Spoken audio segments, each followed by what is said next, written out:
Hi friends, welcome to సౌదిల్లా Andhra family.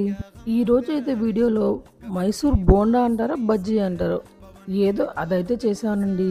Shape అయితే correct రాలేదు కానీ టేస్ట్ అయితే ఎగ్జాక్ట్గా వచ్చింది. ముందుగా బౌల్లోకి 1 కప్ పెరుగు, 1 స్పూన్ సాల్ట్, హాఫ్ స్పూన్ వంట సోడా వేసుకోవాలి. బాగా ఎయిర్ బబుల్స్ ఫామ్ అయ్యేదాకా బీట్ చేసుకొని 1 కప్ మైదా వేసుకుని కొద్దిగా హాట్ వాటర్తో కలుపుకోవాలి. అలా బాగా వేళ్ళని స్ప్రెడ్ చేసి మరి బీట్ చేసుకోవాలి పిండిని. ఇలా పిండి బాగా కలుపుకున్నాక ఒక 1 అవర్ 1.5 అవర్స్ పక్కన పెట్టేసి రెస్ట్ ఇవ్వాలి. ఒక 1.5 అవర్ తర్వాత ప్లేట్ తీసి చూస్తే ఇలా బాగా పొంగినట్టు ఉంటుంది. దాంట్లో అల్లం, పచ్చిమిర్చి, కరివేపాకు, జీలకర్ర వేసి మళ్ళీ ఒకసారి బాగా మిక్స్ చేసుకోవాలి.